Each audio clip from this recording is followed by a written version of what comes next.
Think about the last time you tried to change something about your life. Maybe you wanted to exercise more, read more, save more money. Whatever it was, you probably started strong. Maybe for a day, a week. If you were lucky, a month. And then you stopped. And here is the part nobody talks about. It was not because you were lazy. It was not because you lacked willpower. It is because you were playing the wrong game entirely. In the next 10 minutes, you will understand exactly why and what to do instead. In 2018, a writer named James Clear published a book that would go on to sell over 20 million copies in 50 languages. He did not have extraordinary talent. In fact, when he was a sophomore in high school, a baseball bat slipped from a teammate's hands and struck him directly between the eyes. The collision gave him a broken nose, multiple skull fractures, and 2 shattered eye sockets. He spent days in a medically induced coma. He came back from that injury slowly, habit by habit, rebuilding his life from the ground up. And in the process, he became obsessed with a single question. Why do some behaviors stick and others vanish within a week? The answer he found was not what anyone expected. It is not about motivation. It is not about discipline. It has almost nothing to do with your goals. It is about systems, specifically 4 laws that determine whether any behavior will become automatic or disappear before the month is over. The first idea is the one that makes the rest possible, and it sounds almost too small to matter. Getting 1% better at something every day for a year leaves you 37 times better than when you started. Not 37% better, 37 times. That is the mathematics of compound interest applied directly to behavior. But here is what makes this nearly impossible to believe in real life. The results are always delayed. Clear uses the image of an ice cube sitting in a cold room as the temperature slowly rises. 26 degrees, 27, 28. The ice cube just sits there. 29, 30, 31. Still nothing. Then 32 degrees. The ice begins to melt.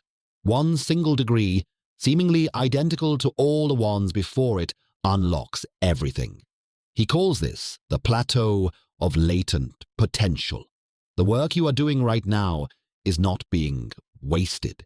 It is being stored. Think about someone who starts putting $200 a month into an index fund. After 3 months, they check the account. It has barely moved. They stop.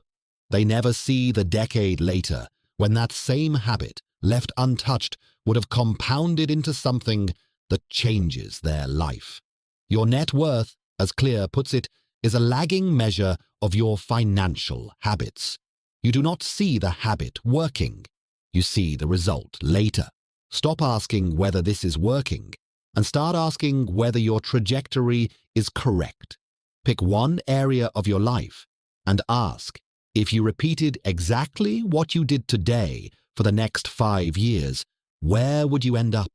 If that answer makes you uncomfortable, the problem is not your results.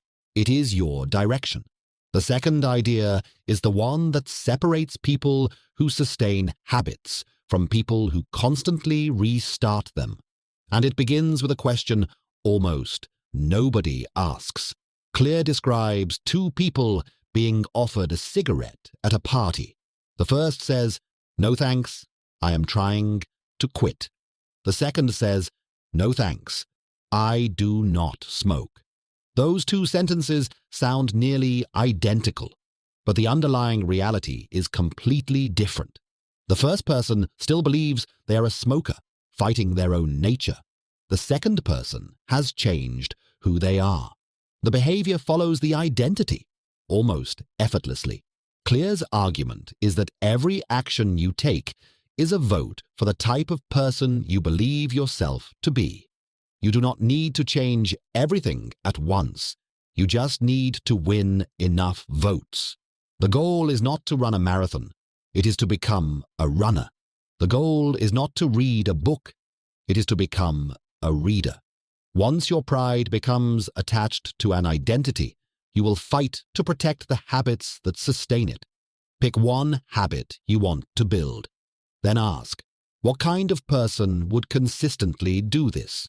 Write that down, not as a goal, but as an identity statement. I am the type of person who moves their body every day. I am the type of person who does not spend money on things they cannot afford. Then act in ways that cast votes for that identity, one vote at a time. The third idea is the one Clear considers the most underestimated force in behavior change. It is not willpower, it is environment. In 1971, researchers found that over 35% of American soldiers stationed in Vietnam were using heroin. When they came home, 90% of them stopped, without treatment, without rehab, almost overnight. The reason was not that they suddenly found willpower. It was that the cues triggering the habit were gone. Without the cue, the habit never fired. Clear's conclusion is counterintuitive. People with the best self-control use it the least. They do not rely on willpower. They design their environment so that willpower is almost never required. You want to read more. You could try to motivate yourself every evening to pick up a book. Or you could put the book on your pillow in the morning, leave the phone charging in another room, and make the book the first thing your hand touches. When you get into bed, you will read. Not because you are disciplined, because the cue is unavoidable. Walk through your home and identify 3 environmental changes. 1 that makes a good habit more obvious and easier, and 2 that make a bad habit invisible and harder. Move the running shoes to the front door. Put the credit card in a drawer behind the laptop. Move the time-wasting apps off your home screen. Do not try harder. Design smarter. The 4th idea is the one that holds the whole system together when life gets difficult.